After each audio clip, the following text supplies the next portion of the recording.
Monday, streets in downtown Dallas shut down.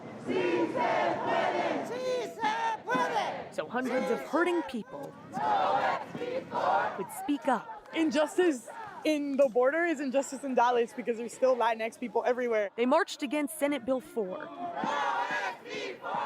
the controversial Texas law that gives state and local law enforcement authorization to arrest migrants suspected of entering the U.S. illegally. This hateful, cruel, and racist law. An appeals court originally put SB 4 on hold, but last week the U.S. Supreme Court allowed it to take effect. Our lives are like a game to these politicians. SB 4 was the law of the land for about 8 hours before the appeals court paused it again. These demonstrators say they need it to stay that way. It's really all Black and brown people that are going to be harmed by SB 4. In their chants, on their signs, and in their speeches, these folks argued SB 4 is not only unconstitutional, One of the most extreme pieces of anti-immigrant legislation, but also that it creates fear among immigrant communities, that it encourages racial profiling. My mom's an immigrant, my dad's an immigrant, and they're just scared to come outside. It really sucks that people's lives are just like in the decision of people who don't know what it's like or don't have our life experiences. For 2 hours, they rallied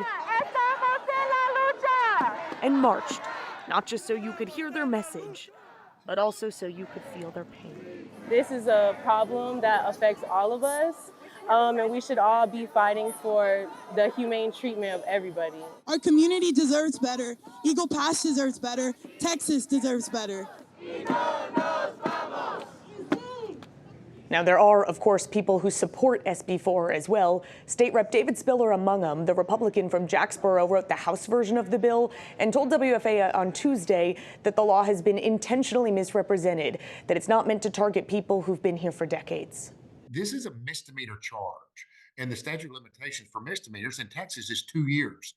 But aside from that, even the 2-year time period is not really going to be that relevant because the law enforcement officer is going to have to see, observe, or otherwise know where someone crossed. And SB 4 remains on hold after that order by the Fifth Circuit Court of Appeals. We just do not know how long that will stay in place. Obviously, a lot of questions, Teresa. Yeah, Sydney Persing live from our newsroom tonight. Thank you, Sydney.